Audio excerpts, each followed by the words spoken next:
Okay, now already 6:21. Let us start. Welcome, a warm welcome to our book masters, Brother Johang, Hualien Dharma team, and brothers and sisters around the globe to Saturday Hualien Dharma talk. Let us start the session for today. A very good morning. Recently, disasters have happened so rampantly one after another due to the great imbalance of four elements. Now with the COVID-19 pandemic around the world, Malaysian masters have great concern and earnestly urge everyone to repent and adopt vegetarian meal to protect life and cultivate our great love to living beings and for the goodness of society and the world. Now let us send our sincere prayers into the 10 directions. May the Sahara land be free from disaster and peace prevails in the world. Let us sing the prayer song with sincere piousness. In my heart, I feel deep gratefulness. All my heart is filled with sincere prayer.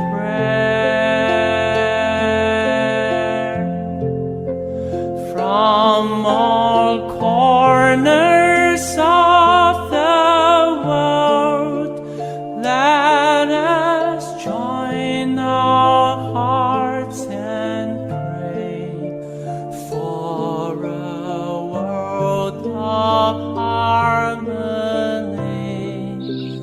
and peace. From my heart,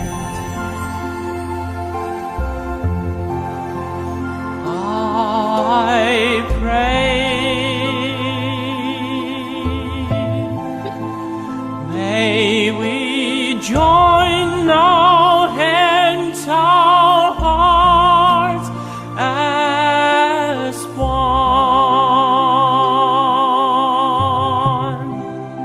Spread the seeds of great love, nurture wisdom evermore. Let us fill the world with hope.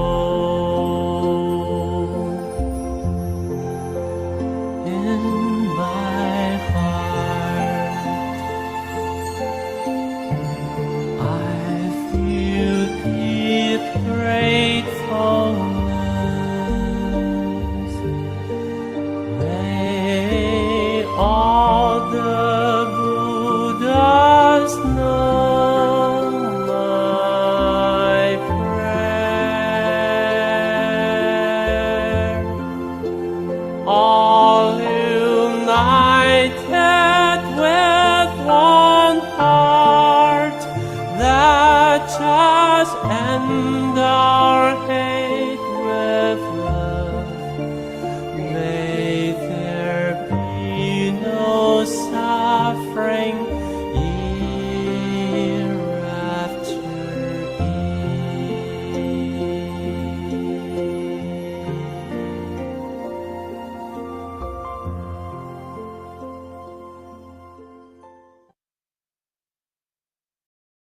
May all minds be purified. May there be peace in the community. May there be no disaster in the world. Now let us pray together for universal love and blessing. With loving respect, gratitude, and confidence, let us wish every person in our lives a healthy body, an enlightened mind, and a total fulfillment in universal love. Now let us expand this consciousness to include every person in the world, every being in the universe.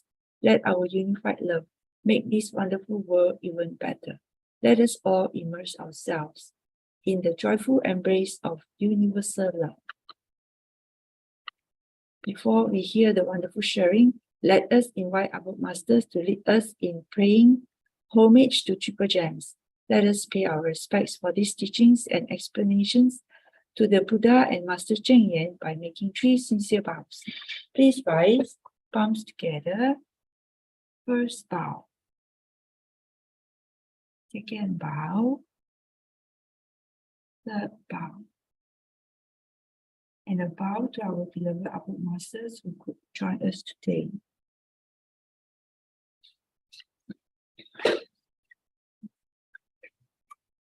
Okay. Today we have Brother Eddie and team who have sent love, who have been to Lumbini. So Brother Eddie will share about sending love to Lumbini, and we have the brothers and sisters from CC UK chapter who will be sharing with us on winter relief for the homeless. Yeah, okay. Before that, let us invite Sister Su Ching for the weekly summary. Sister Su Ching, over to you. Good morning, everyone. And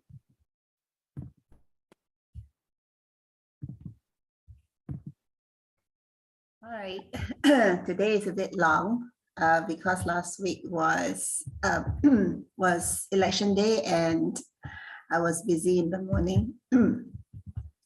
So we had Master Te Cheng. Master Te Cheng told us that most of us do not know we are in the dark. If we want to break free, just how do we start? Master said that we do not know when we are in darkness as we have not seen the light. If we open the door to our minds, we can see that out there, the truth is shining so bright. Master also spoke about counting our blessings and being content. Eliminate our afflictions and habitual ignorance. When we sow seeds, we will reap a harvest wherever. So it is important to be mindful of our efforts that attracts our future treasures. Sisters, then we had Sister Su Ching and Sister Moon. Sister Su Ching and Sister Moon related stories that Brother Ni Ming on 11 September 2022 said, the lesson is simple. A good heart and vow will bring good fate. First was a short story of some different meanings to the same words. By changing intonation and intensity, diverging intentions can be heard. However, as a general rule, good people will hear good things, and that is true. Let us take some time for quiet contemplation on what of late have been heard by you. Brother Ni Ming also spoke about his ritual as his blood donation increased. He blesses the people who works at the center and his blood with health and peace. And how about people who have used their minds to heal themselves of pain and woe? Healing signals can be transferred from one cup to another, as it has been recorded scientifically so. The famous Dr. Masaru Emoto's work with crystals formed beautiful patterns with frozen water. When the water was spoken to with beautiful words and calming prayers. Our bodies are 70% water, so give that a thought. Remember, we first receive our speech, so before we say a bad word, think again, or maybe not. Constantly scolding people is a form of self-abuse. We can be kind with our words. These are available for us to choose. The main message from today, the essence of what the two sisters teach. We heal and abuse ourselves and others by the spoken words of our common speech. And last week, Brother Anton is a Catholic who started Tzu Chi in a Muslim-dominated Zamboanga. In the beginning, he was hesitant at first. He did confess to his dilemma. The Master told him, there is no compulsion, no pressure to convert. Do not be worried. I just want to spread love. I just want you to be a better Catholic. Armed with this assurance, Brother Anton wasted no time to carry out missions of love in an area riddled with war and crime. In the beginning, every project needed the protection of armored trucks. Things that need time to be earned are confidence and trust. With each project, especially so the medical missions on the ground, the seeds of goodness planted could be felt all around. Through the typhoons, the cleanups, the free operating missions, human connections solidified. Interactions between the locals and the doctors ease the tension in the region by and by. The Tzu Way has never been just touch and go. Even when things got tense with a major siege, the team plowed on just as though nothing is going to change Tzu Chi's dedication to them, to all its missions each and every day. It is clear to the locals after more than 20 years that Tzu Chi is here to stay. And the last one, Master Te Yan asked if we know when impermanence will strike. As the word suggests, we cannot anticipate its coming. It is unlike. Something predictable as impermanence does not even announce its arrival. But it is something that we do not think about enough when we are chasing our human survival.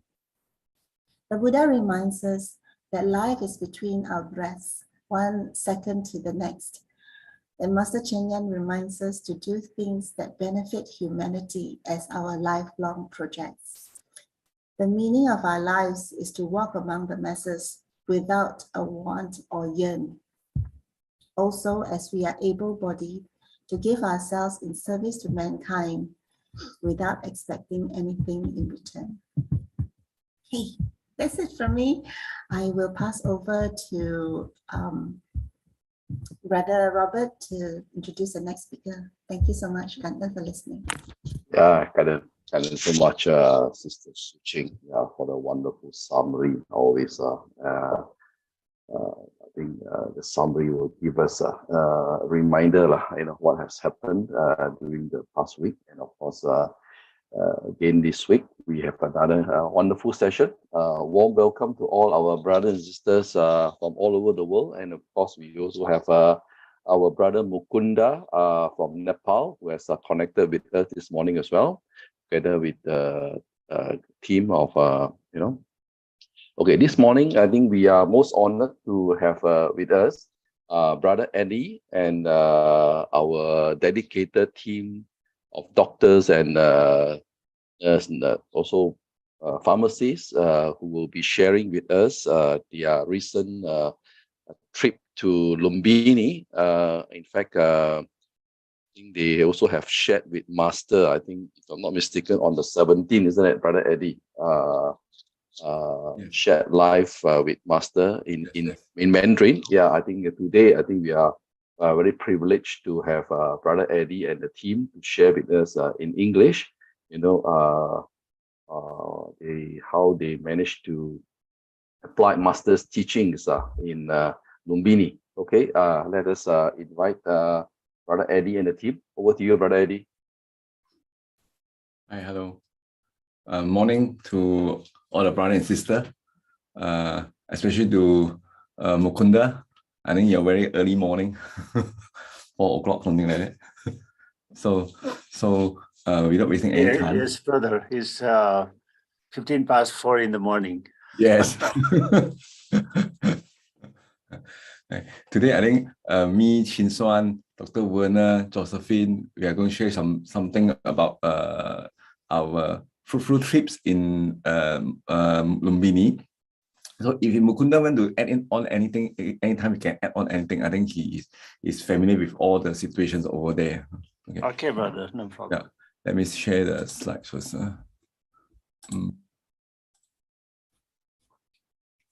Okay.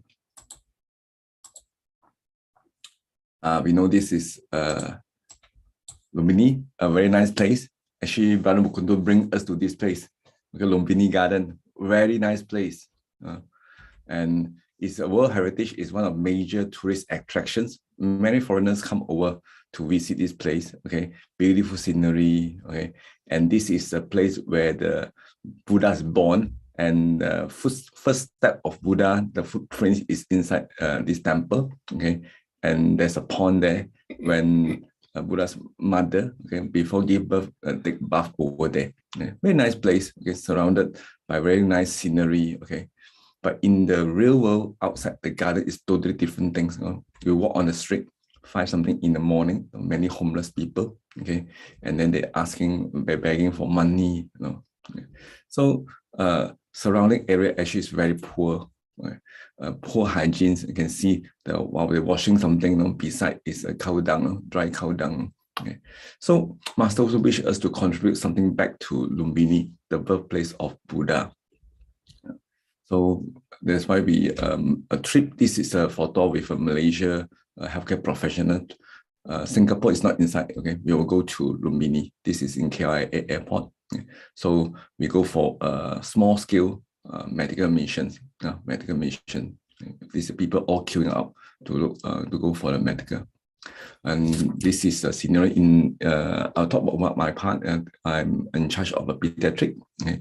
So ChinSwan assists me, my assistant. Okay, so we see many different cases. Okay, and one of the cases I would like to share with you is that we have 3-year-old kids with a very bloated stomach. Okay, so we do all kind of tests, ultrasound, everything's normal, look normal. Okay. So our diagnosis, this case usually is caused by malnutrition, especially not enough protein. Okay. So I think then we have a very good chance. Also to visit their house and see the scenario, what happened to the living condition, all these things. ChinSwan? Yeah.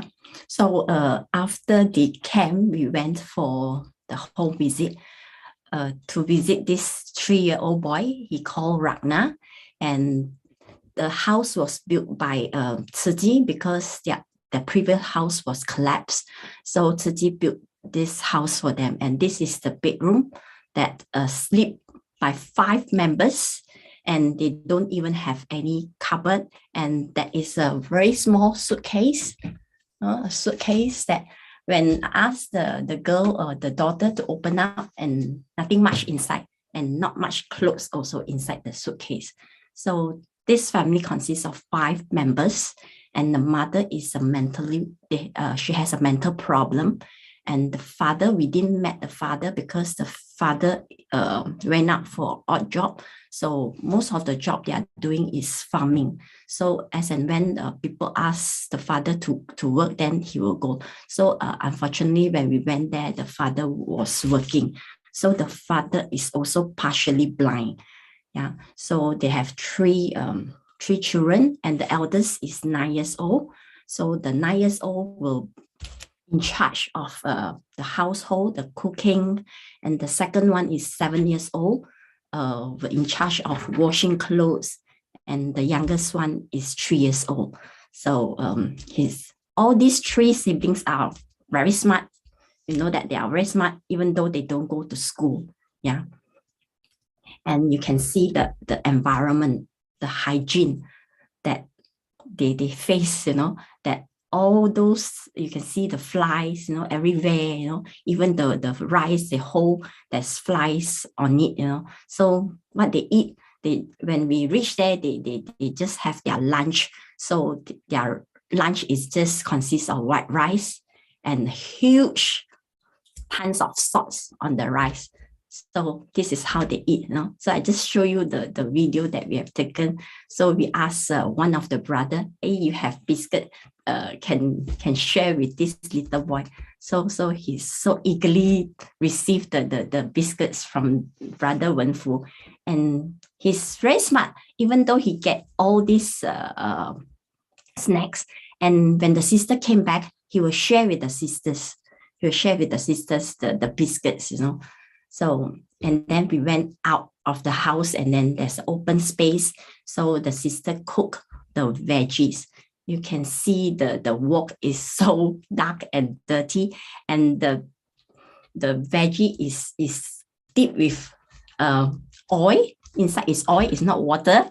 And I think it's the veg. Actually, they don't have veggie. This veggie, actually, the mother go outside and beg. Yes. They don't begging for food because it's mentally problem. Yes. So the mother every day is not at home also.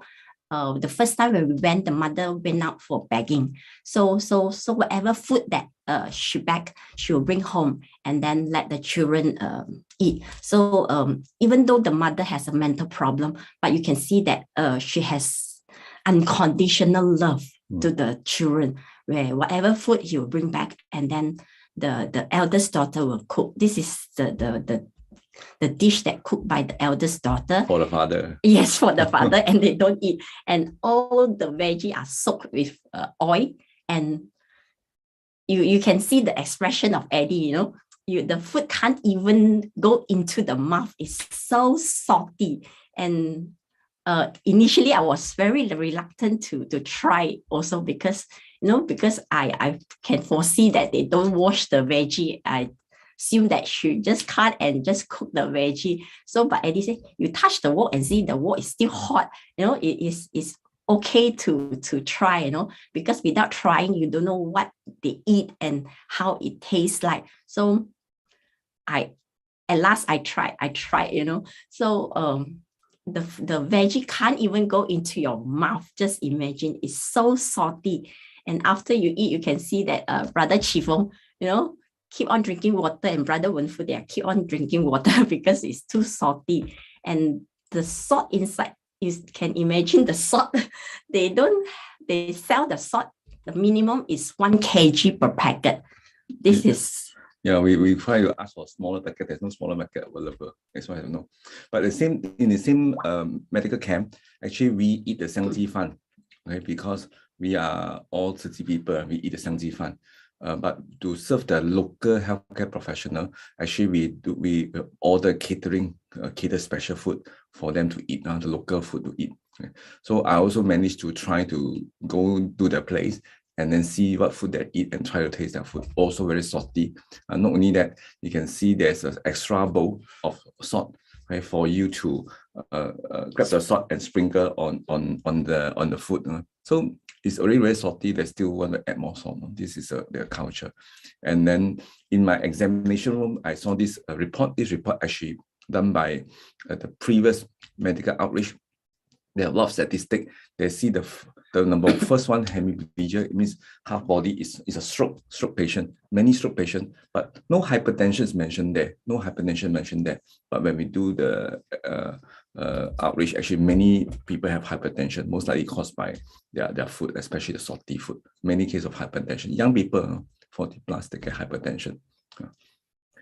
So on the last day before we fly back to Kathmandu, so we quickly go to the local grocery stores, to see what can we search for the protein, because the boy is lack of protein, the family is lack of protein. So we just go to the nearby grocery stores to look for types of beans that easy to cook, because the 9-year-old girl, so make sure that she can cook the beans together with the rice, even though they don't eat so much veggies, So, and all these beans is easy to store because you do not need to refrigerate. So finally, we found some of the dals, and the chickpeas that easily be cooked. We try to do some food program in the future and see how we can implement the program so that they have more nutrition available. Because if many children are malnutrition, so if malnutrition means they're easy to poor immunity, they're easy to suffer from infection. Once they suffer from infection, sometimes they cannot pull through it because of a poor immunity.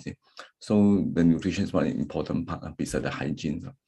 So we also managed to give information to those interested volunteers to come over to talk about plant-based diet. Okay, and this group is all university students. Okay, they're very smart. Okay, speak good English, understand very well, and they're quite willing to accept vegetarian actually. Okay, so and they wish to continue to work with Tzu. So we hope more volunteers are able to come up from the Lumbini to serve local people there. So we also managed to visit some of the private school. This is one of the primary school, public school. Called Gautama Buddha Primary School. The school name called Gautama Buddha Primary School. So was a good reputation for Gautama Buddha. So we look inside and see. We managed to speak to the headmaster, okay, about the school condition. Then we see their inside this scenario. Not very bad. You can see no shoe. There's many of them, they don't wear shoe. This is considered good school bag already. Many of them, they don't use this type of school bag. They use what bag? The Gunny sack. Gunny sack. Just put the books and then just come over. now there is a housing season, so they have to go to work. Otherwise, one classroom can go up to 80 people per classroom. And some of them have to bring brother to come together to go to school because mother working. And you can see the blackboard. This is not a real blackboard. It's a wall painted with black color. It's a wall. Actually, it's not a blackboard as well. And this is a library. There's a library and canteen together. There's a canteen and a library. So I also managed to see what food. I'm not sure why we're also very fancy to food. So we look at the food. It tries their food. Okay. What I call this? This is a beaten rice that they provide to the school children during lunch. So basically, the beaten rice I checked from Google is some sort like parboiled rice. So they just fried with oil, and you can see the white thingy there. So it's all is salt. Yeah, it's all is salt, and then they put a little bit of peanuts. So this is how the children eat for their lunch. So it's basically oil and salt. So it's very, very salty, but it's tasty. We try to discuss with the school. Maybe we want to subsidize something to make their food even better. Okay. And then this school actually they plan to shift away. Okay, yes. So Tsai actually reported to Taiwan. We want to shift the place. We have looked land already. Want to build a school for them. Initially, they give us 3 times the size of the school. 3 times the size of school. But after I think negotiation everything, so we managed to get the land about 17 times larger than the original size of the school. So we'll see how we can start to build a school for them. Gaudama Buddha School. Yes. Should be look nicer. Okay. And this is another school. Their kitchen. Their kitchen. Okay. Yeah. You can see they just pump the underground water. Okay. And then they start the cooking already. So we also this is Kathmandu. Couldn't bring us this place because I think that we know this place because this is an orphanage home. They suffer from food shortage during the COVID-19 that time. So we help them, and then we start to build a bonding with them. Of course, we do some simple medical checkup for them. Okay, and we managed to see one baby. Yes. This which baby is 5 days old when we saw 5 days old. This baby girl. And the mother, when delivered her, and the mother, unfortunately, the mother passed away. They're born in a very remote area. Yes. So once they're born already, so and then they before they're sent to this orphanage home, as what I heard is that they bring this baby, they put the local residents put the baby on the plastic bag, walk for 3 days before reach a place, able to take a helicopter to come over to Kathmandu. Okay, I'm not sure, Mukunda, do you know anything about this baby story or not? Yes, brother. Because I've been helping the orphanage, the called Pavitra Orphanage, since the beginning of the pandemic, because I was advised by Maitri Bhante to help them for food distribution, food relief, and then I'm regularly visiting them. So I visited after visiting with you also. Yeah, this baby was from Humla, one of the very remote area in Nepal in the Himalaya. And the Diksha, the caretaker lady, was there to make citizenship for 2 orphanage girls, because the girls need citizenship to join the school in upper classes.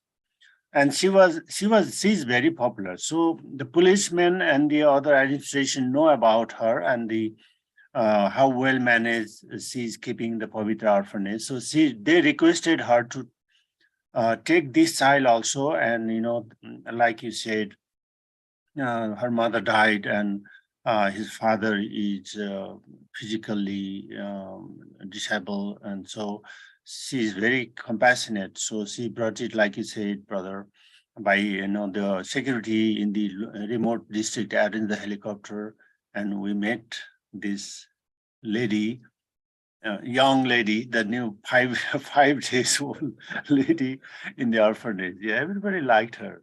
Yeah, Very cute baby. Yeah. Very cute, yes, very cute. Many people take photo with And her. after we came back to Malaysia, and the sisters that is the oldest in the orphanage. 19 years old. Yes, she's 19 years old. She called Asmita. We did keep contact her. And one night she called me and said that the baby is crying nonstop, you know. So I asked her why, and she said that she refused for feeding.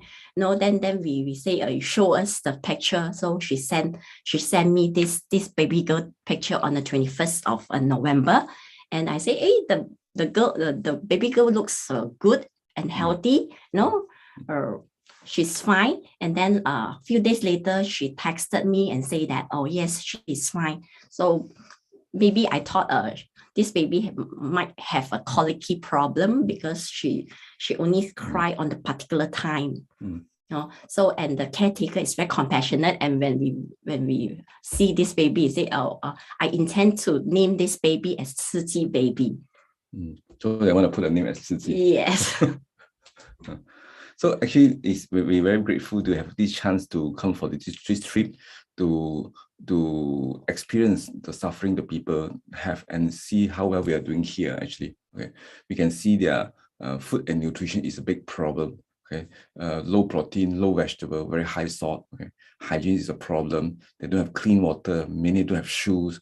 And female education basically is not optimum. Especially women education is not good. Usually the family will not be doing well because when female is the one who take care of the whole family. So we see how we can do to improve all these few conditions to the local community. So we take a while, but actually we want to put more effort on food, hygiene, and education. Okay, Master always say that many people poor because of sickness. So 因病而病. But so we try to put this effort, but we hope for the local residents, even they're poor, but less sickness because of improvement in the food, the hygiene, or even the education.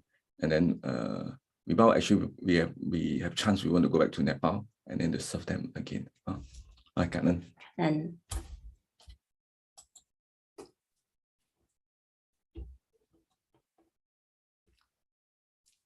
Yeah, thank so much, Brother Eddie and Sister ChinSwan, and also Brother Mukunda. I think one of the favorite so-called Nepalese food is dal bhat, isn't it, Brother Mukunda? I think yes, brother. Dal bhat is bhat is rice and dal is lentil. But unfortunately, they can't cook. The poor families can't cook nutritious way. Yeah, I think of course I think with Brother Eddie observing that meals it's not balanced I think it's how we educate, how we can slowly educate all these people how to eat in a balanced way. Yes, brother.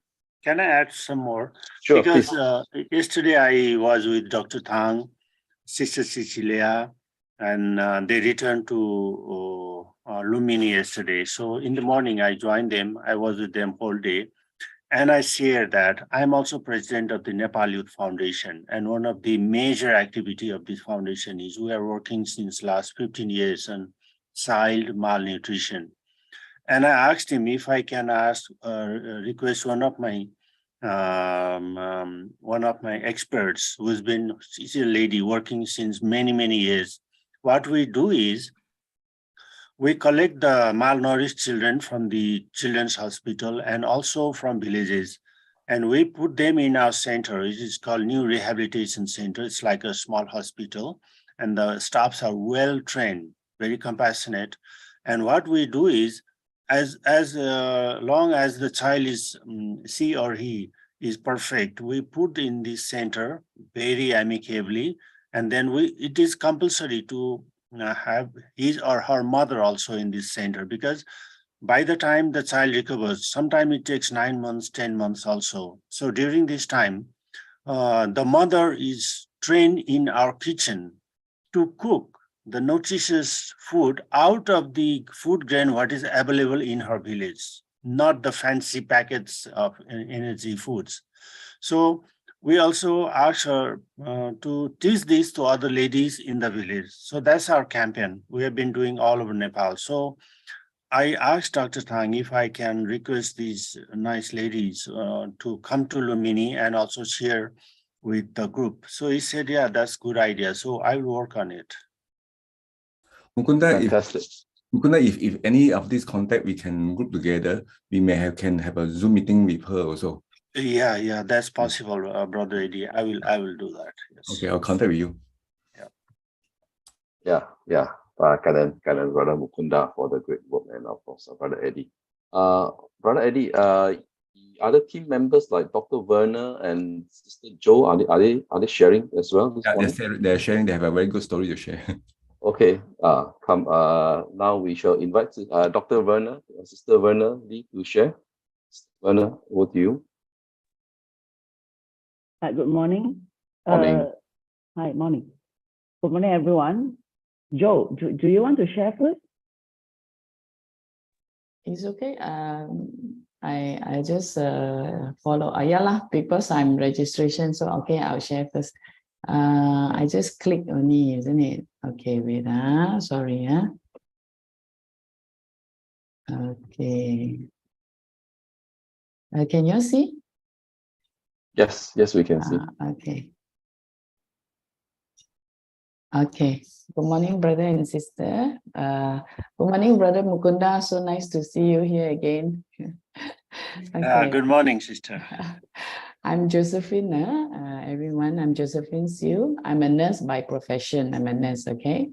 I just add this on just a couple of minutes ago. This is Brother Mukunda, and he's also very, very much taking care of us when we are in Lumbini, and you can see that he's sitting there he's sitting there helping us doing registration. Actually, he's all over the place helping us translation and do whatever he can to make this camp and our visit very, very successful. And the picture on the right is he's with Reverend Mattia Bante, Vice Chairman of the Lumbini Divine Trust, right, Brother Mukunda? Can you tell a little bit about him? Yes, sister. By the Mattia Bante is the Vice President of the Lumbini Development Trust, and he was so compassionate and kind. He came twice in the center, and I was happy to take him around both the time. He was very nice, and he really appreciated the camp and wanted to continue it. Thank you very much. Thank you very much. And Brother Mukunda, really, I must say, thank very much for taking care of all of us also, not just the locals, but all the volunteers to make sure that everything runs very well. Thank you. Okay. My role in this 3-day camp was in charge of triaging and registration. Okay. And then what happened is this is the registration team in this picture, comprising of one nurse from Singapore, okay, and then 2 local nurses and myself. And then we have all the rest that you can see there are the local students to help out as interpreters. In triaging, we streamline the patients to services. Example, we put them to, if they're kids, their children, they need to see the doctor, then we give them the card with C and things like that. And then we streamline them to gynae, dental, internal medicine, or TCM. Registration, we take down their name, address, phone number, because after the whole 3-day camp, there are team to follow up cases in their home if there's necessity. Okay, we also take their BP, height, and weight, and then after that they can proceed to the compound to queue and see the doctors. Okay. Okay, so this is the queue early in the morning. When we arrive in the morning, you can see there's already a long queue, and then by 10 a.m. There will be people queuing. As far as the eyes can see, there are so many of them. Okay, so this is the campsite. This is the registration sign, and on the left-hand side, you can see they are actually sitting down. We're trying to. There are another sister team to do the spread love, spread love, show them video about Su Ching and songs and things like that. But this is a slide which is very calm already. The first 2 days, it was really a bit more chaotic than this. Day one was about 500 patients. Subsequently, we hit about 1,000 a day. Most of them are so worried. They came very far, to see the doctors, and they're very worried they will not be able to see the doctors, that they resorted to actually cut queue. Okay, although they are given a number, but most of the time they're very worried, so they come in all directions. You see where we are sitting, just to make sure, they came all directions just to make sure that we register them. So they kind of like don't queue. And then you see inside the compound, even after the queue number, inside the compound, we give them chairs, but they also won't sit because they really worried that they have no chance to see the doctor. So they actually stand there, and then you can see the picture on the left, there's a white guy. He's from US, and he's been also helping us for the last 3 days. I mean, during the 3 days camp. And sometimes we actually have to resort to being a human barricade to stop them from budging in front and budging into the clinic. Okay. Although we have explained to them that not to worry, we all with numbers will be able to see the doctor, but they still will not queue. So what do I learn, when I see in all this situation, this kind of a bit chaotic, stressful situation, I still can see and feel that we all can practice the Buddhist virtue, the 4 immeasurables and the 4 infinite minds of equanimity, loving kindness, compassion, and joy. In this case, to me, when I see equanimity, everyone is treated like our loved ones, from the homeless to the, you see the picture there, there's a homeless guy. From the homeless to a teacher, to anyone, to children, we treat them equally. Everyone queue, everyone is given a seat, everyone is seen by the doctors, explanation is given. So in this case, I can really see we practice that everyone is equal. There's no one above anyone. In loving kindness and compassion, knowing that they have waited for a long time, and some of them you can see with babies with them, then we distribute food and water for them. Okay, when they finally saw the doctors later, I think Dr. Verna will show that the doctors really treat them with compassion and kindness, like their loved one too. Enjoy at the end. When I do see them, the patients at the pharmacy collecting their medication, you can see they are also happy. After a long wait, after the whole day they are there, they are so happy. They actually wave with me and speak in Nepalese. I presume is thank you, that they finally get treated and get their medication. So it has never crossed my mind that I'll ever be able to serve in the birthplace of Buddha. It just brings me to realize how blessed I am, how blessed my family are. We take so many things for granted. Clean water from the tap, electricity at the switch of our fingers, free healthcare, food. And yet sometimes I still complain. Too hot, too cold, too much rain, no rain. So I like to quote this book by Master, The Path to Truth. When we see so many suffering people, their various sufferings are due to different causes and conditions. When we relieve their suffering and bring them joy, we are cultivating blessing and nurturing wisdom. Therefore, we must realize our own blessing when we witness sufferings. So I realize there's so much to say. Realize is one thing, but what do we do next? I must take action. Go to the masses, seize the opportunity to help the needy, because I'm blessed and therefore able to give and able to use my skill to help the needy. And the more I do, the happier I am. The world is our training ground. Blessing is experiencing joy through action.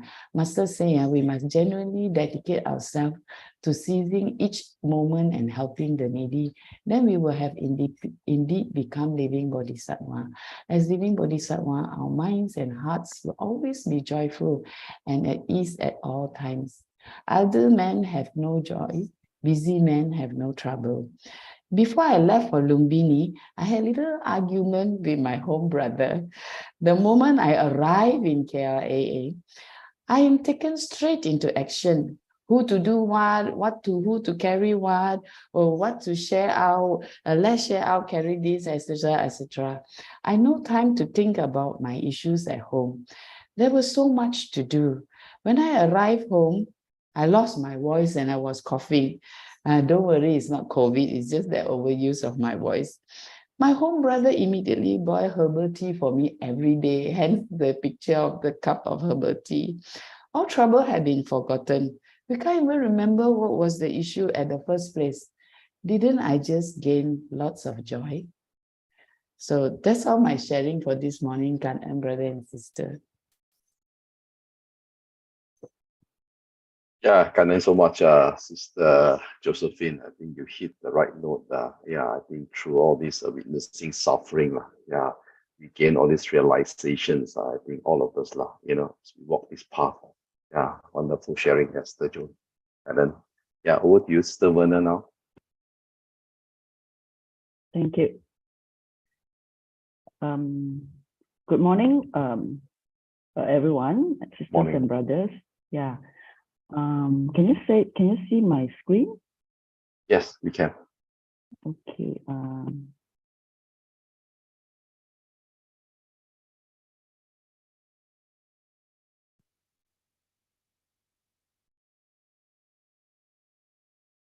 Sorry, a little bit. Okay.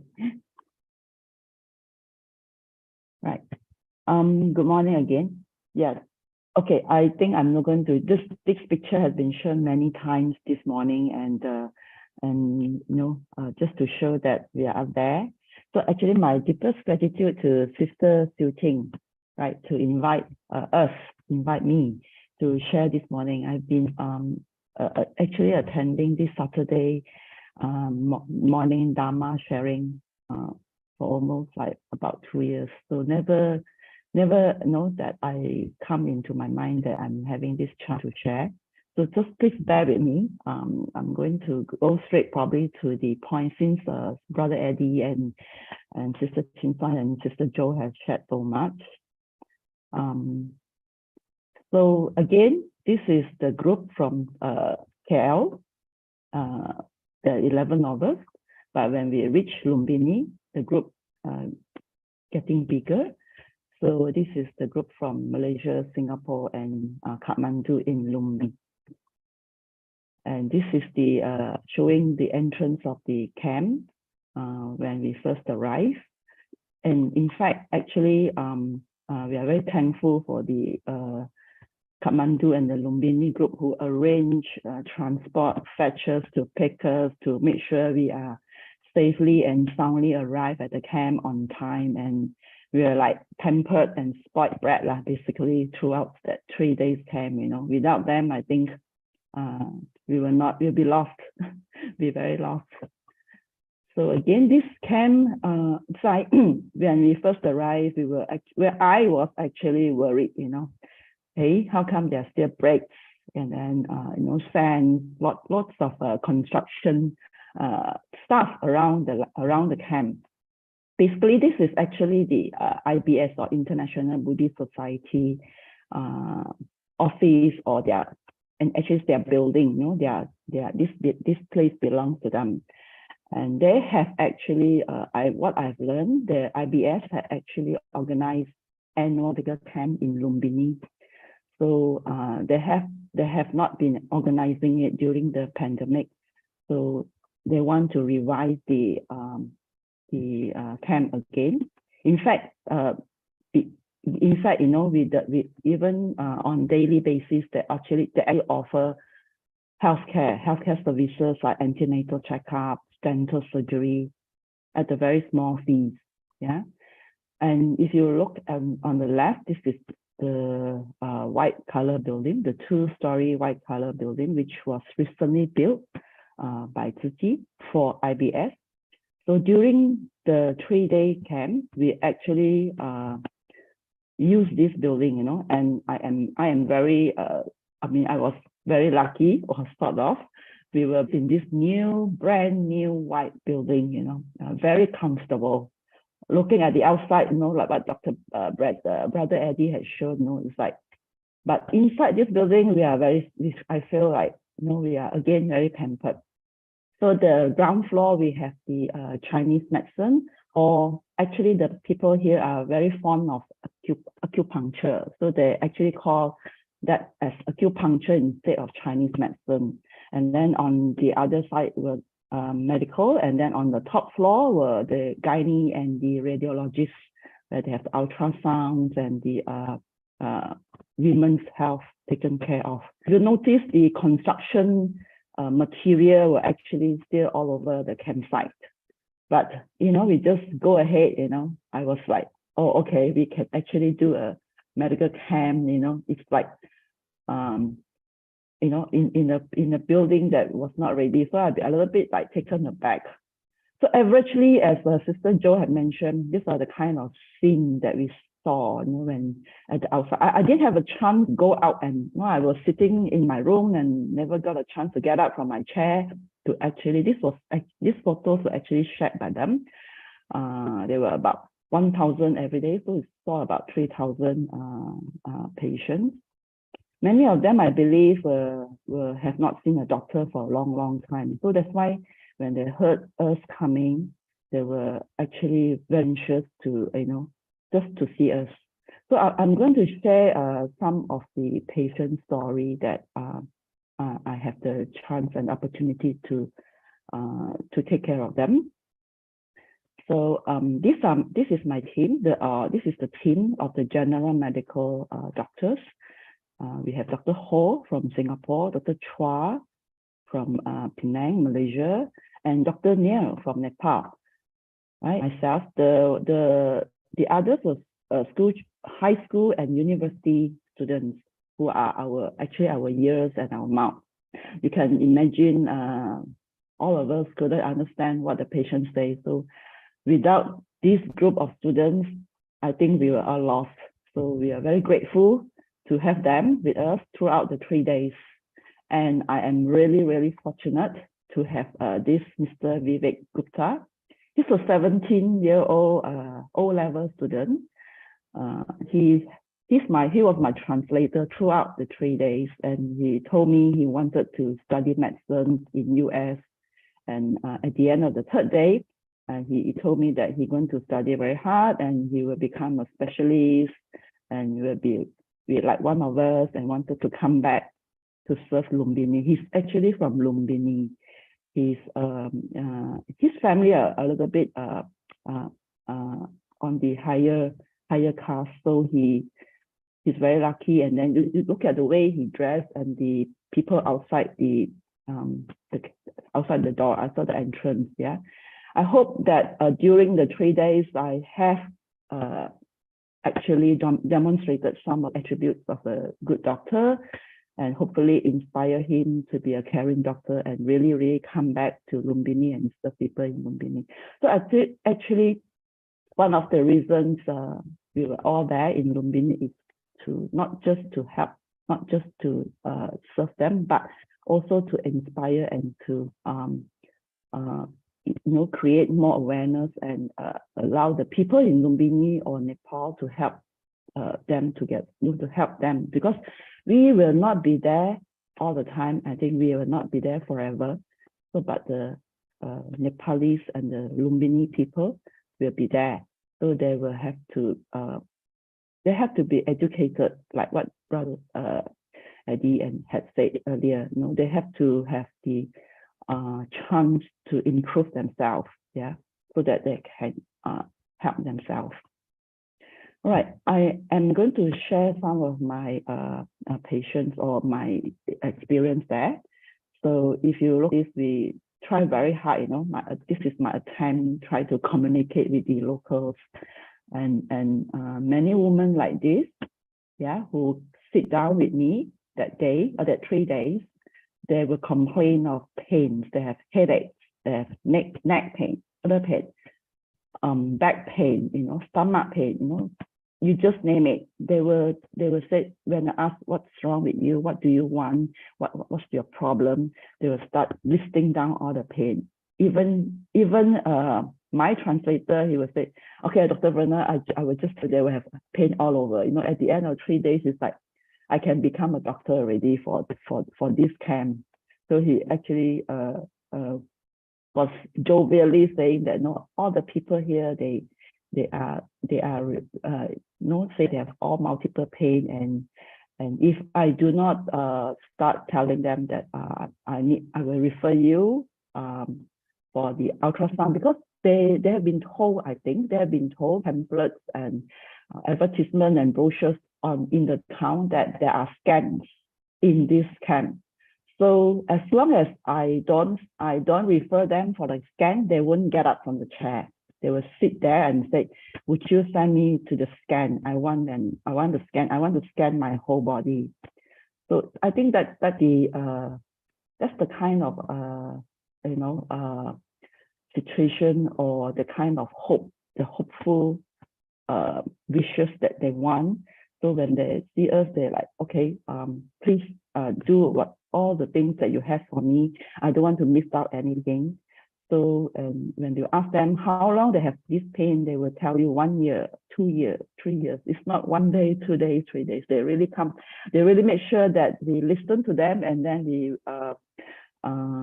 we give them what they want. You know, they're like, if you don't give me that medication that I want, they really don't budge up. So I asked Vivek, what does she want? Just ask her direct. What does she want from us? What medicine she wants? So at the end of the 3 days, we were so tired. We're just like, okay, what's your pain? What do you want? How can I help you? So that's the 3-4 questions, you know, that come up from us. So what I see that they are just very simple-minded people. Yeah, their concept is very straightforward. You know, they just think the more pain they have, the longer the duration, the pain that they have, so they will have attention. They will, they just want us to pay attention and listen, and then feel them. Yeah, I think that's the thing. You know, they want people to listen to them. Yeah. So even though there's a language barrier, I can feel that through the non-verbal, that's what we were told in medicine, through the non-verbal gesture, the way the patient see, the way the patient look at us. I'm not speaking Nepalese totally, I'm probably just using sign language here, but this seems to like, okay, I think you know what's wrong with me, doctor. I think you know how to help me. That's kind of like straightforward, simple minded.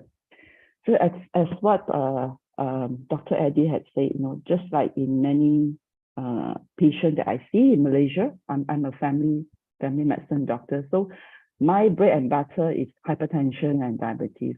That's a lot of people with hypertension and diabetes. That 3 days that I managed to screen through.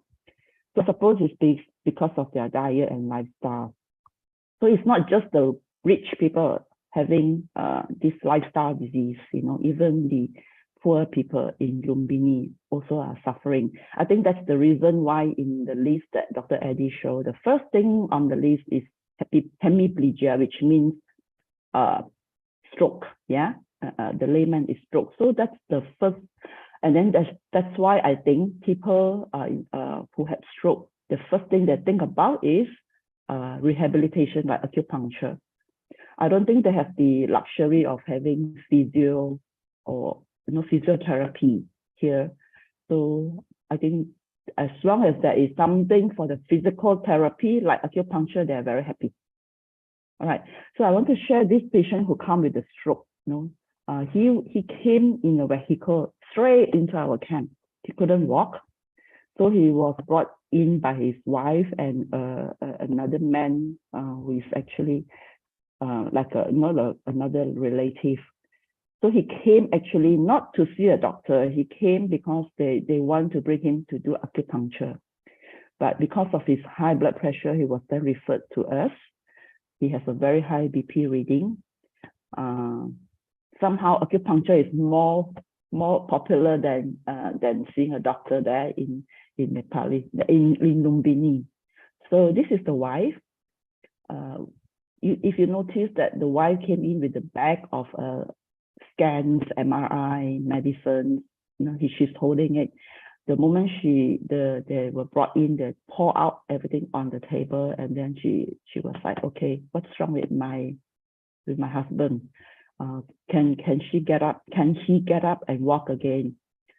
And then he has been not able to get up. The moment he got up, he would feel giddy and he would vomit, and he couldn't eat properly for the last 3 weeks. So this just happened 3 weeks ago when he had a fall and had a stroke. This is the stroke at the back of his brain, which controlling his gait and coordination. Therefore, he couldn't get up and couldn't eat. So what the wife wants is very simple.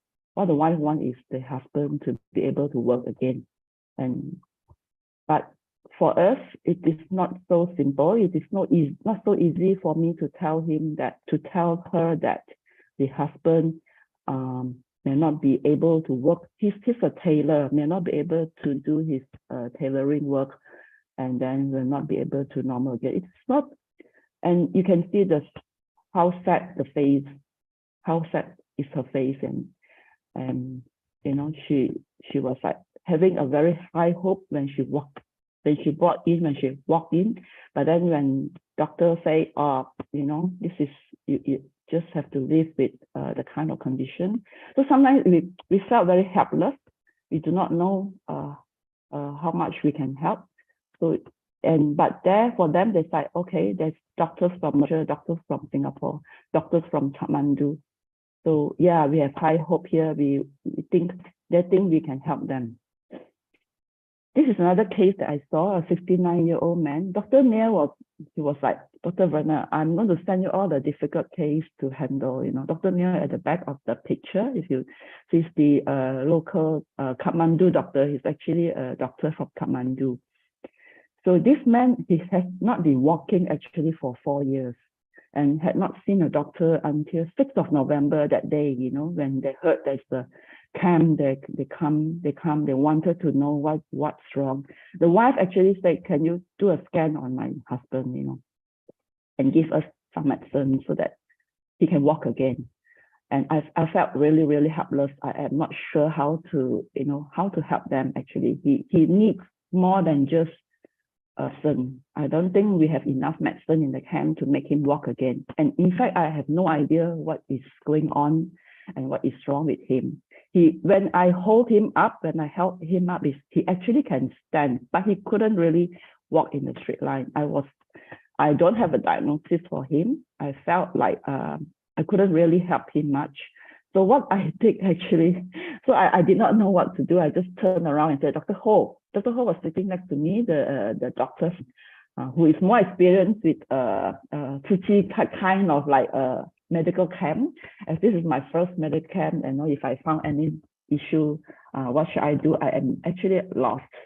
So I turned and said, you just take a photo and then send to the Telegram group and then see whether they can do a home visit for him and then find out what else to do. So that's exactly what I do, just referred for home visit him. And I have no idea now what happened to this man. So so this kind of helplessness make me feel that, well, in Malaysia, in our place, we are so blessed. We have so many facilities. So I'm not sure whether I still have time to go on and talk to you about primary health care. I'm so sorry, it's 7:25. But I just quickly go through with you some of the photos I've taken of this is the primary care clinic, or what we call clinic kesihatan, right, in Malaysia. And this is the doctor, Bikesh. who take care of the clinic. He's alone. You know, in Malaysia, in our clinic Kesihatan, we have 40 doctors. Yeah, here he's working alone, and this is this consultation room. This is the maternal and child health room. You won't even call it a clinic. Yeah. And this is the ECG room and the dispensary. Very simple, you know, it just, and they have a birthing center. This is the low risk birthing center where if the people in Lumbini want to give birth, they can come here. And this is the birthing suite. So that's it's such a simple, and this is Dr. Bikesh trying to share with us. He has just been there. He's a medical officer. He just graduated like 2 years ago, and he's just working here for the past 1 year, and he wanted to do his specialization. You know, just like Malaysian doctors, I think we have to work with the government doctors for about 2 or 3 years. Yeah, I think I always feel very grateful and感恩 to Master for this opportunity to be able to serve. And I actually have told a lot of the brothers there that if I am given the chance and the opportunity to return, and I've been called again by Dr. Eddie, I will definitely return. Thank you for the listening to my sharing. Yeah, deepest感恩 to Sister Verna. I think we can really feel, you know, through your sharing, we are very touched. And really feel the suffering that you know, those people are going through, you know. So I think Master always want us to count our blessings, you know, through witnessing all these sufferings. We really need to realize our blessings.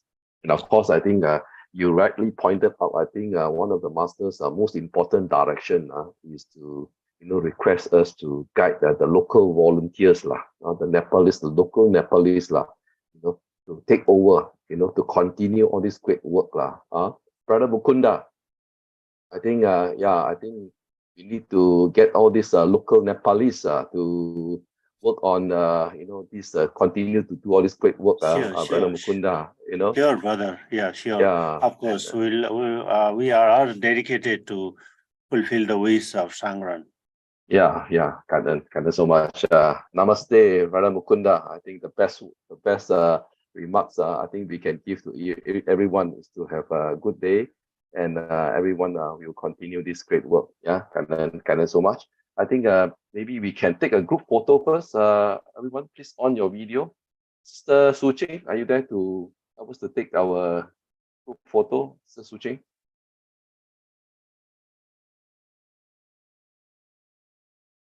Oh, Sister Stephanie, you're driving. Okay, drive safely, carefully. One hand on the steering, one hand on love some more. Reach already, Jing Si Ho. Okay. Wonderful, Kan for the sharing. Okay, print screen ready. Okay. Okay, Kandan so much, Brother Eddie, Sister ChinSwan, Sister Jo, and Sister Verna. Yeah, okay. I think this great work that you are doing is wonderful. I think there are more to do for sure. There'll be more trips going to Lumbini. All of us, I think we can partake, and of course with Brother Mukunda taking, guiding and helping all of us. You know, we will feel much better with Brother Mukunda around. Yeah, Kandan so much. Okay, Kandan so much to the team. Okay, now next.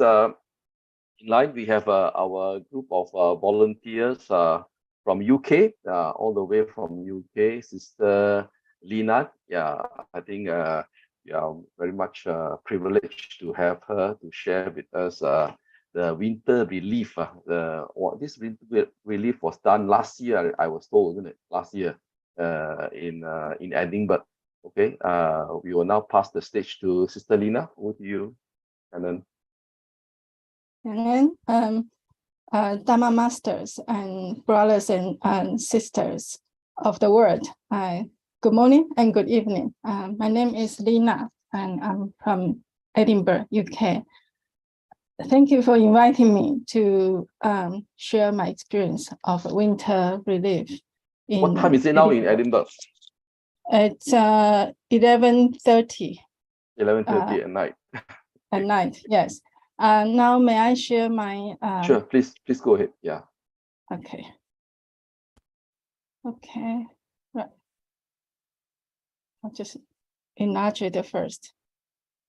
Right. Okay. Now you can see. Sure. Yes.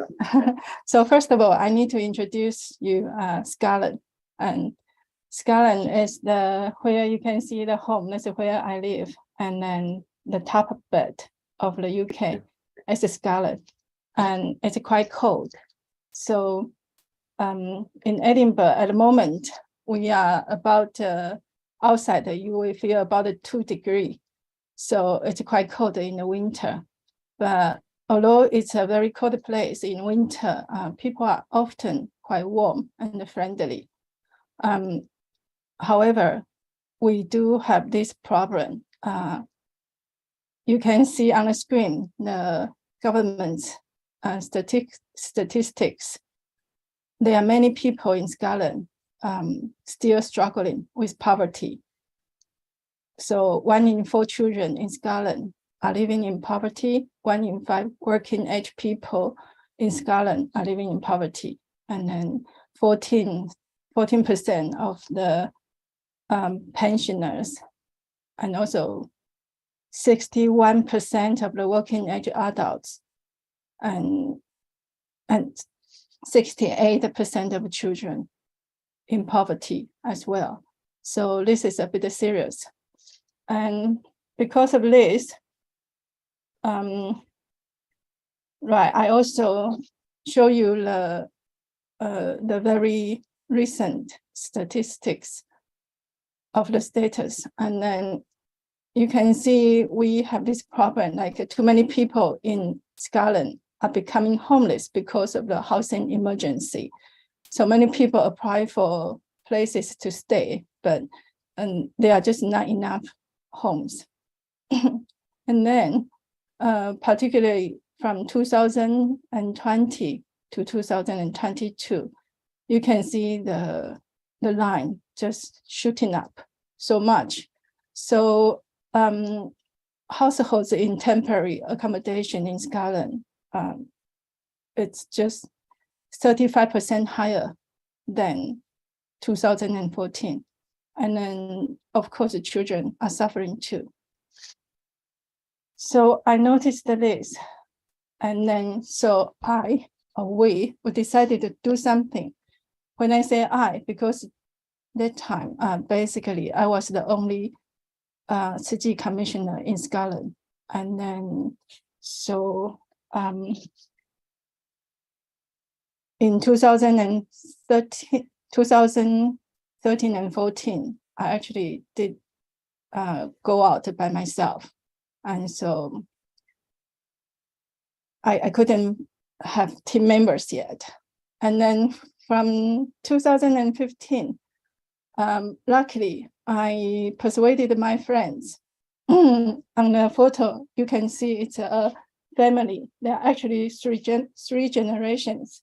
It's a mother, daughter, and grandma. Excuse me. And then my own daughter. So we met up, and then I just kind of casually say to them, would you like to come with me to do some distribution on streets? And they agreed. So I asked them to put on the Tzu Chi volunteer vests. I even felt embarrassed to ask them to button up.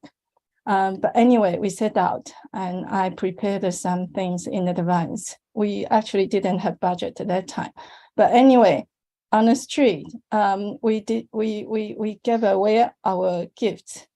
And then we saw this guy. It's a homeless person, the picture in the middle. But we didn't have something to keep him warm. So I decided to take off my scarf. I put it on him. He was so happy. And this experience, actually, my friends, they still remember many years later. And so, this is somehow they still supporting me even to today in my charity work. In 2016, I invited another mother and her daughter, and my daughter with the other two girls. They are very good friends. So I also persuaded them to come on streets with me, and then dress them up like little Santas, and then to give some gifts to the homeless. And then one person how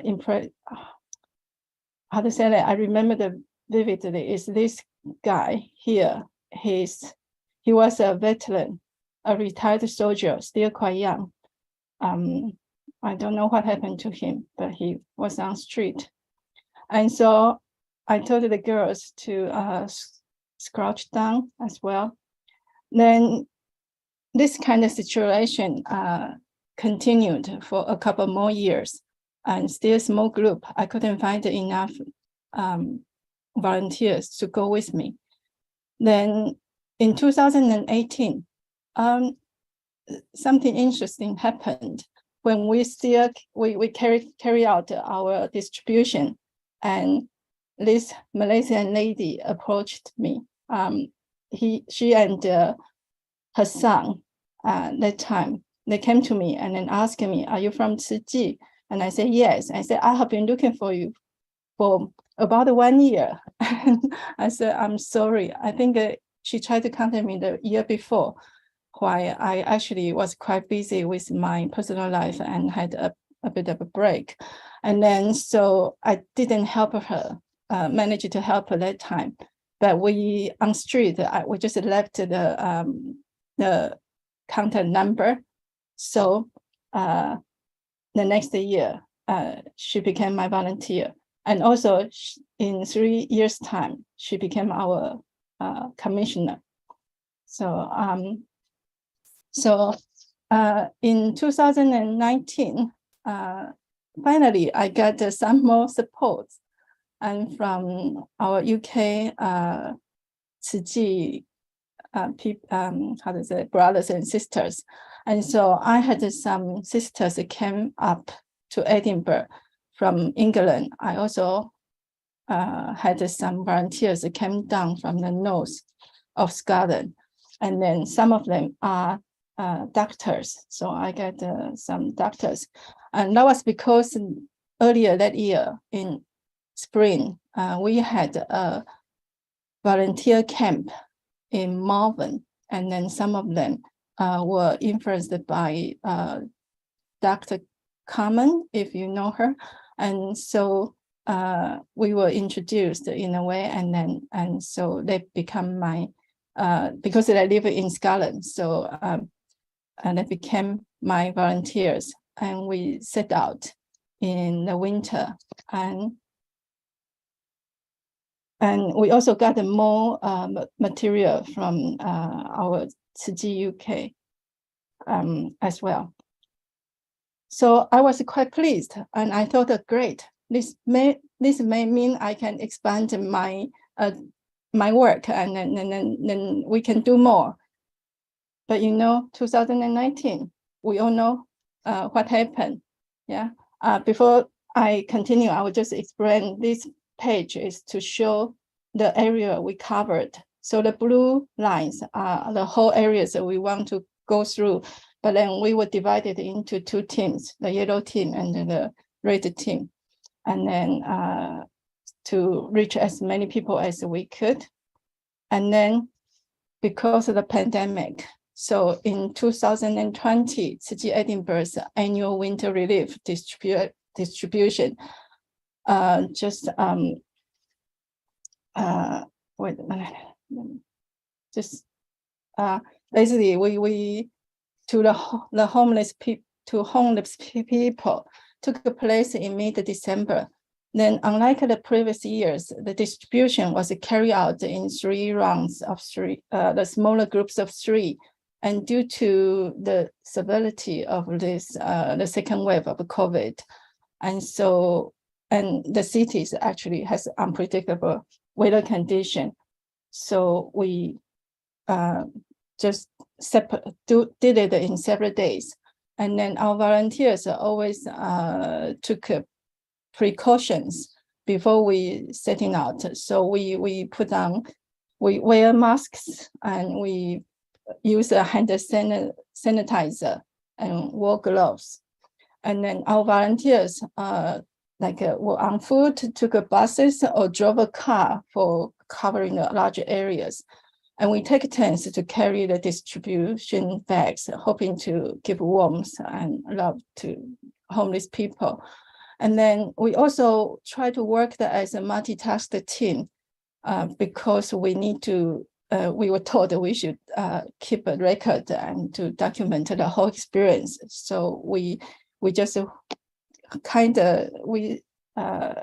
swap our position to do what we can. And this is the content of our winter packs in 2020 and 2021. And the items included masks, thermals, blankets, underwear, hats, gloves, socks, scarves, packed the size of jeans, aphorisms.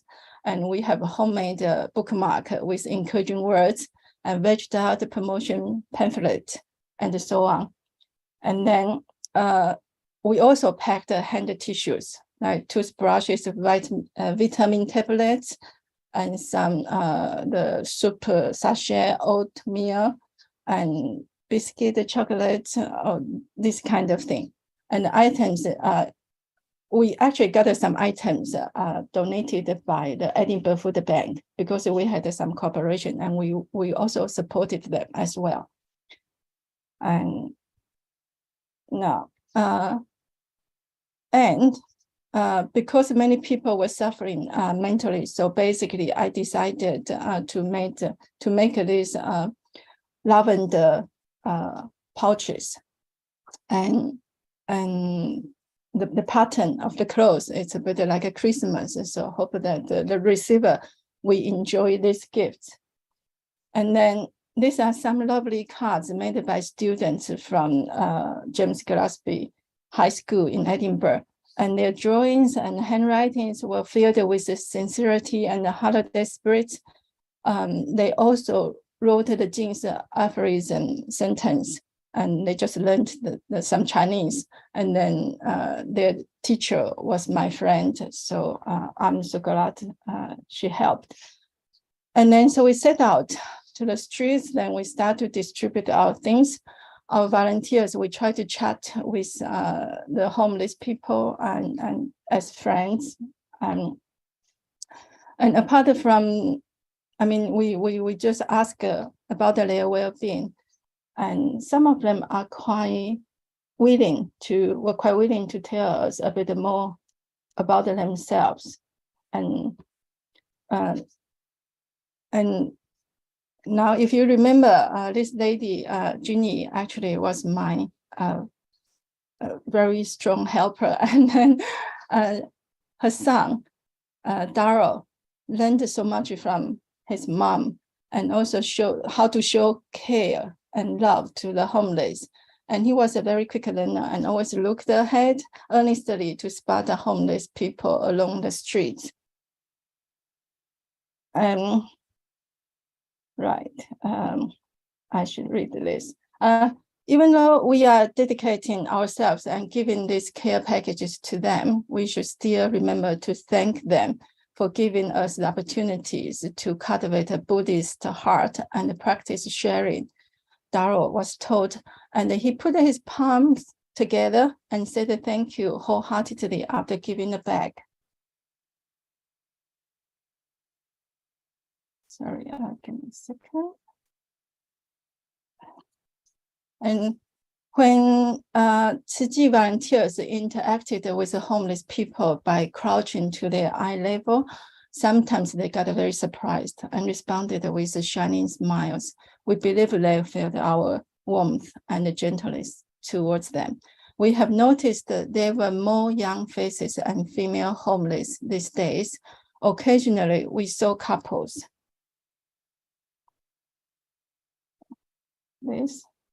In Edinburgh, we often see people from other countries, and they don't speak English well. And so body language, we do. Now, This is a 15-year-old Lin, my friend's daughter. I wanted to gain some experience in community work. Because of this, she volunteered for our winter relief distribution during her school off day.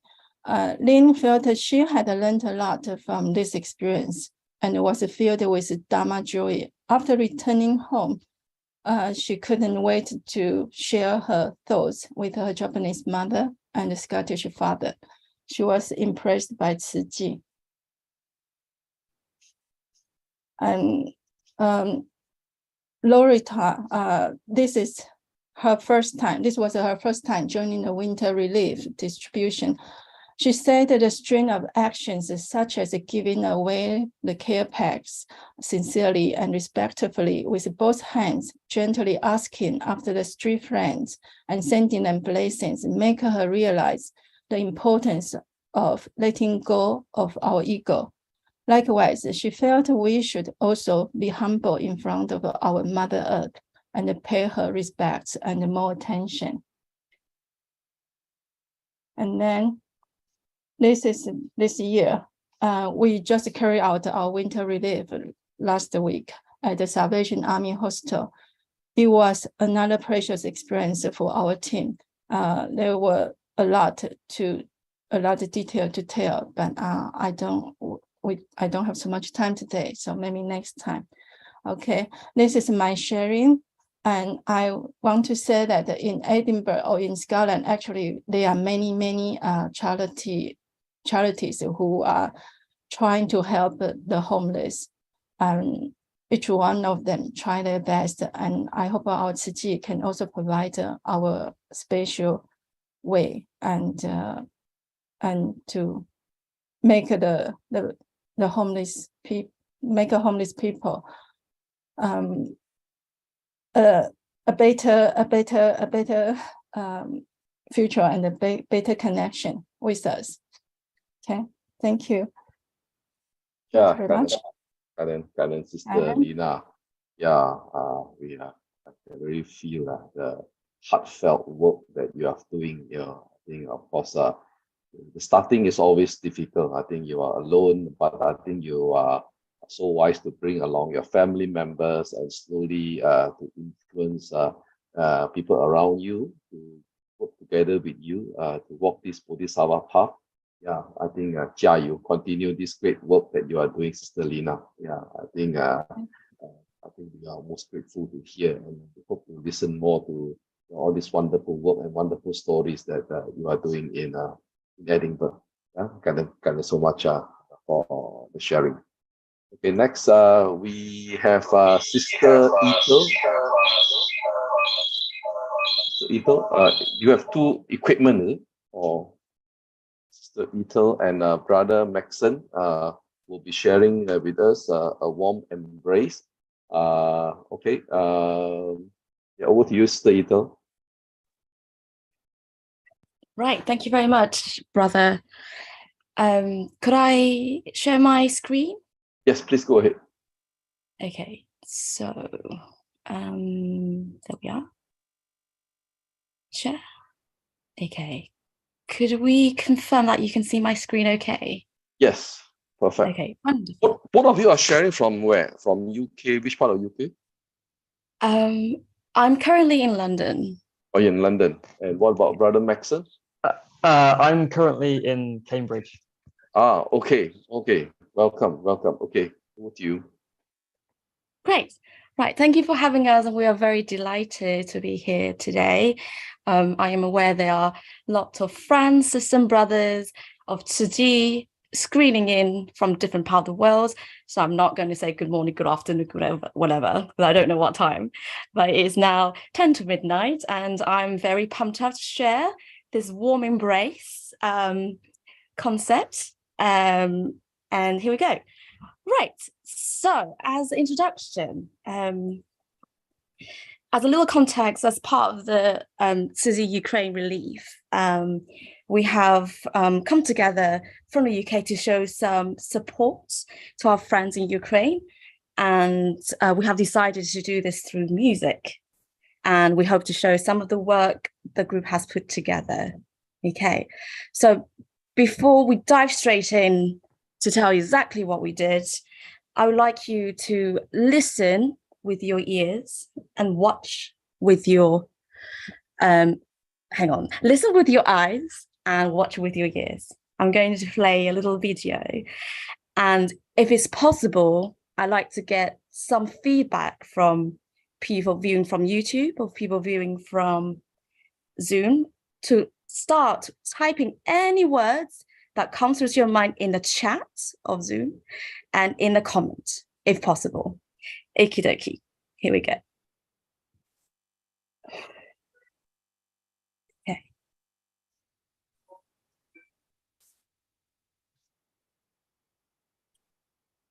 I don't think the video is playing. Oh. Right. Okay. Give me 1 second. Let me do that again. So if I click on screen, okay. This did work in the rehearsal. Just there we go. It's coming up. Yeah. Can we see yeah? Okay. Yeah, I can see it now. Yeah. That's all. Okay, Great. fantastic. I'm just going to play the first 2 seconds to see if we can hear as well, and then I'll replay. Did I go through? No, there's no sound. You need to share sound. I think. There is no sound. You need to share sound. How bizarre. How do you share sound? You share, I think at the bottom left, I think there is a little box that you need to tick or share sound. I got it. Okay, so I'm just going to do a test one more time for 2 seconds. Yes, got it. Perfect. Okay, perfect. Yeah. Okay, all right. Sorry about that. No worries. Okay, so here we go.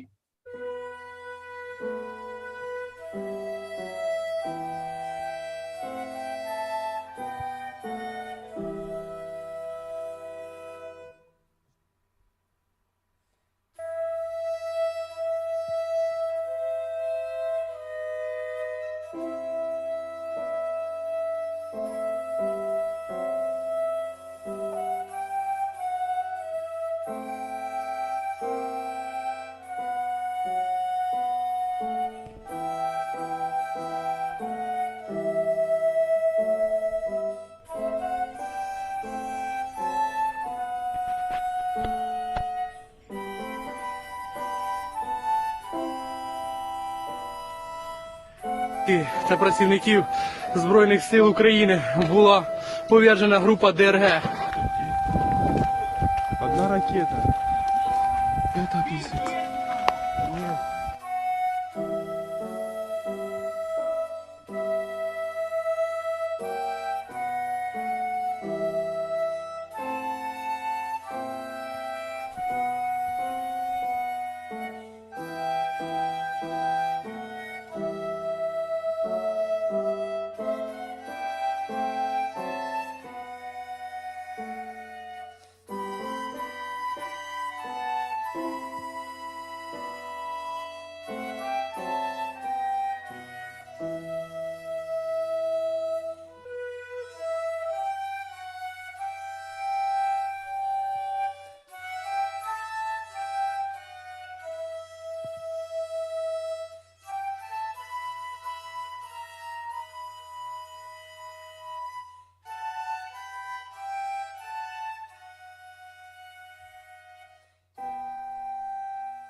Right, okay, that's the video. And where is my Zoom? Okay, I can't see anybody anymore. That's okay. I can still see you. Okay, so what's on my screen? I can see the introduction slide. You just need to click present. Oh, okay, wonderful. Thank you. Right. Great. So I can see not many people have commented, but that's okay. I just want to add that, you know, yes, the war happened quite some time ago, but the kind of the long-term effects that these people have felt such as sadness and hopelessness and grief and anger, it's all still existing within themselves.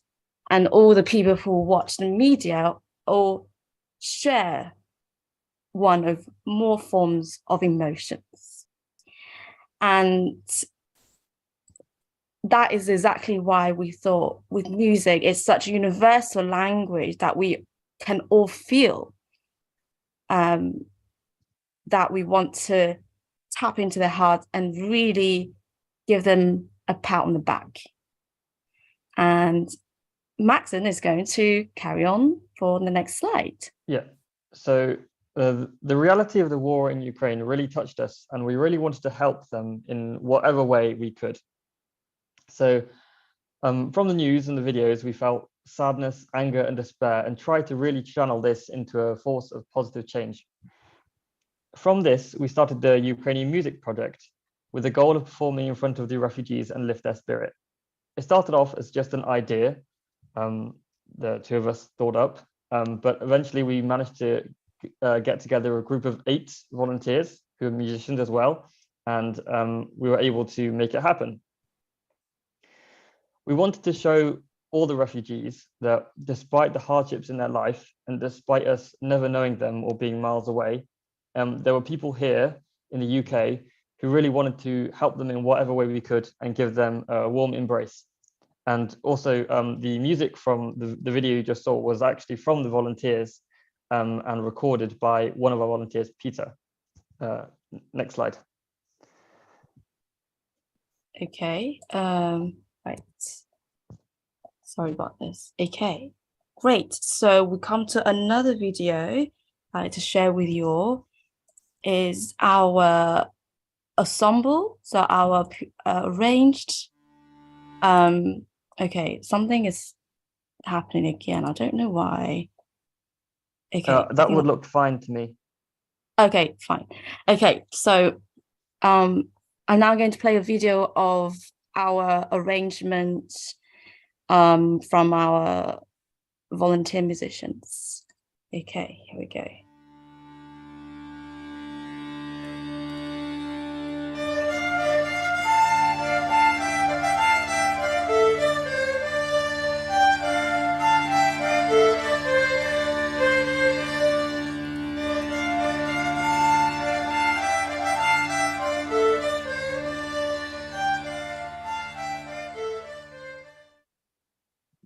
Right.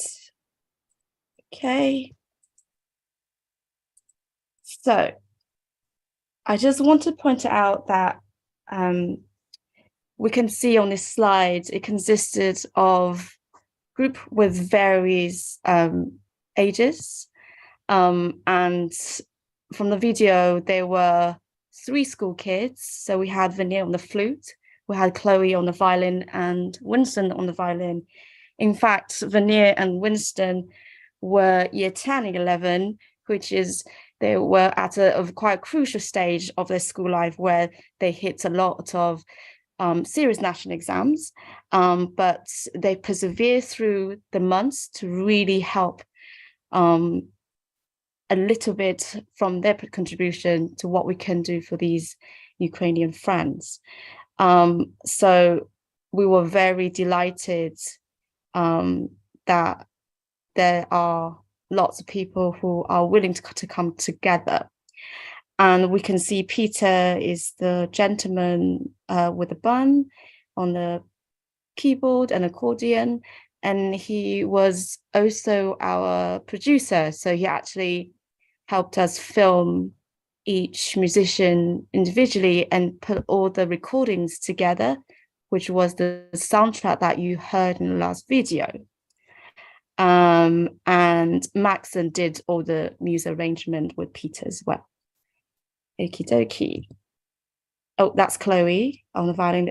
I believe she was only 10 years old. So that is quite impressive. Okay. Right. Getting to Poland. Maxon, could you take over? Yeah. So after 4 months of selecting 4 traditional Ukrainian folk pieces, a variety of instruments, Our volunteers, sorry, can you still hear me? Just checking. Yep. Oh, sorry. Okay.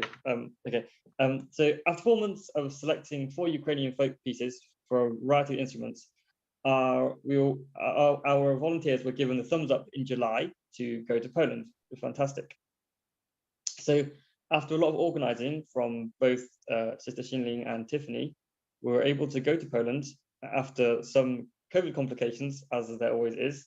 And we were delighted to get there, and we were warmly welcomed by the team. Each distribution was different, but in Warsaw, every day we saw waves and waves of refugees.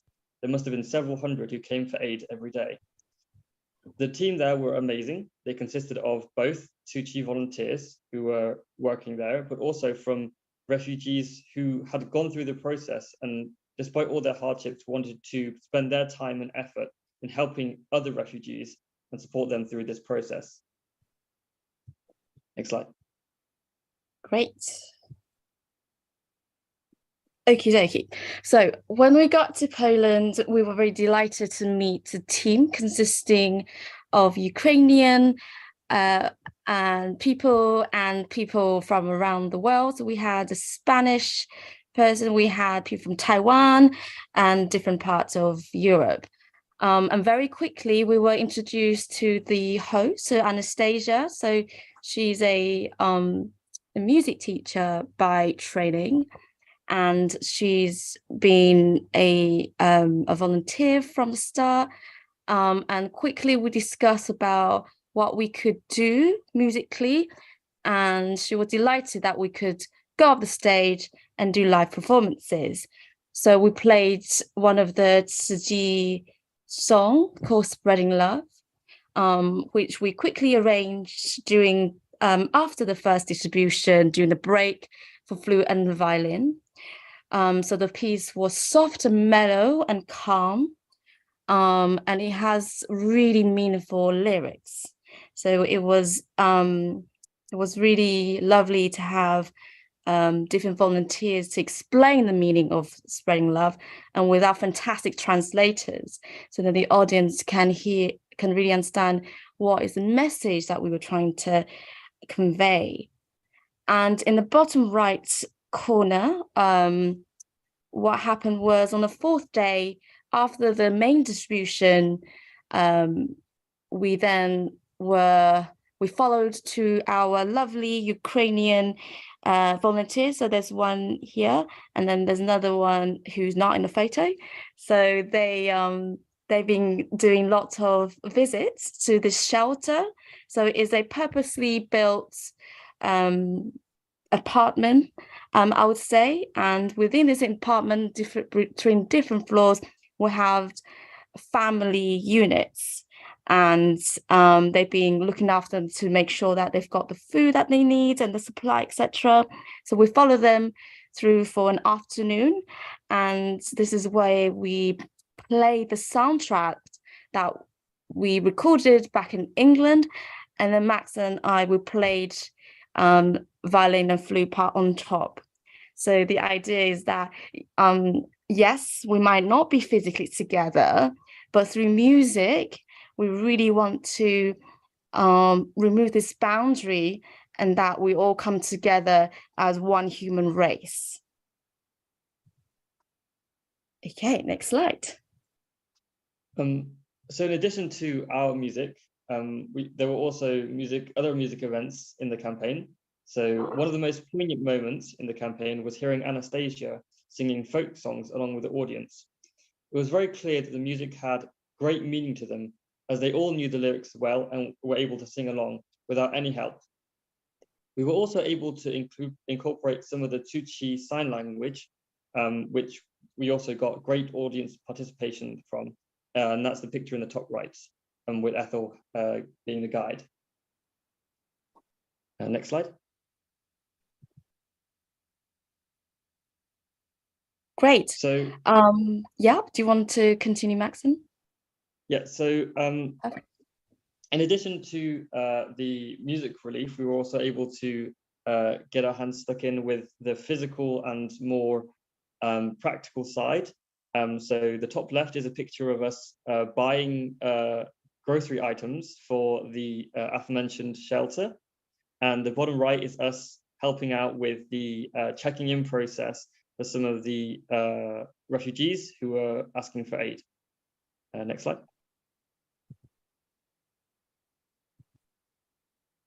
Okay, I believe this is a video, so I'm going to escape out of PowerPoint and go to number 3. Дякуємо.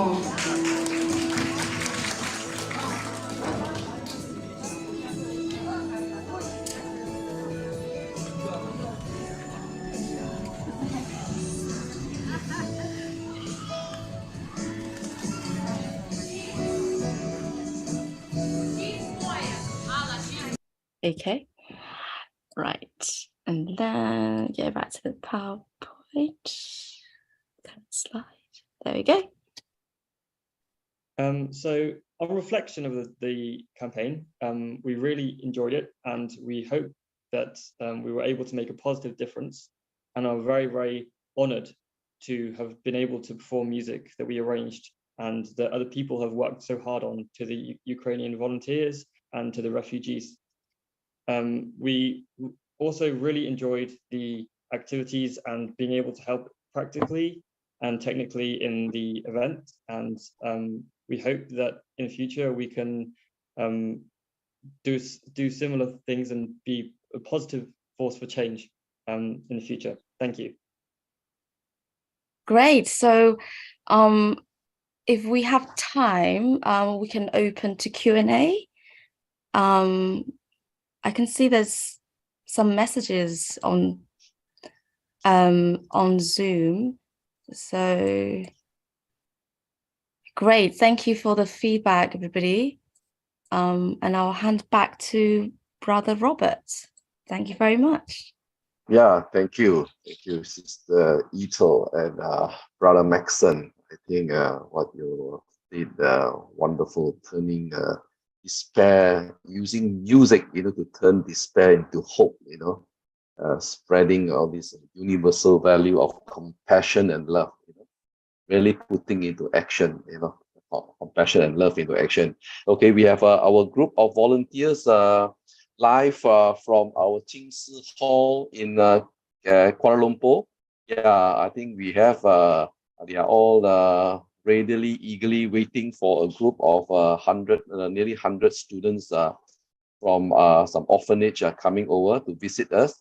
So I think we will go ahead and take our group photo first. Please, everyone, brothers and sisters, please on your video as we catch this moment together with our Sister Ethel and Brother Maxon, So both of you must be very young, but you're in your 20s or just graduated or working now, or Maxon? I'm in my 20s, yes. I've been working for about 4 years now. Yeah. Okay, good. Sister Su Ching, yeah, done already? Yeah, done already. Okay, good. Yeah, do you have any questions for our young Maxon and Ethel? I think when we see all these young people, again, we see a lot of hope in Tzu Chi as well. Otherwise, there will be a lot of, sometimes we see a lot of very elderly brothers and sisters, but of course, with more so-called young people joining this ship of compassion, So I think Master will have more energy as well. All of us, we have more energy. And truly, I think what you all have done, using music, really, I think what Masters always say, using skillful means, using music, to turn despair into hope. I think music is, across borders. Sometimes when you have different language, different cultures and different people, I think music, will cross all borders. I think what you have done, the team have done, is truly, wonderful. Continue with the great work, Ethel and Maxon. Yeah, and I hope others will be inspired by the great work that you are doing. And are you going back to Poland soon, any more relief works that is coming maybe over the winter in Poland? I haven't heard anything. I'm a bit busy with work at the moment, but whenever the opportunity comes and there is time, I'll definitely take the opportunity to try and go again. Okay, good to see you, both of you. Okay, anyone else like to have some comments or have any questions for our sharers today? We can see Brother Eddie is still online, and we have Sister Li-Nan still on with us today, this morning. Okay, I think we have a very fruitful day. We started off this session since Xin Hua Xiang about 5:15 this morning. I think after that we have joined our brothers and sisters and brought us to Lumbini, and you have brought us to Poland, and Sister Lina has brought us to Edinburgh. I think through all this technology, we have gone global in seconds, all over the place. This morning, unfortunately, we don't have our Master Sifu from Hualien. I think they are busy now. Otherwise, we will get some comments from them today. So unfortunately, they are not with us today. So I think, well, kanan tipes kanan to all of you for coming together to share this universal, like I said, the love. So let us continue to jiayu. Let us continue to gather all this great work and continue.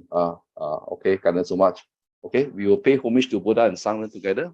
Everyone, please put our palms together. First bow. Second bow. And third bow. Thank you so much. Hope to see everyone again soon. Bye-bye. Take care. Stay safe. Bye-bye. And then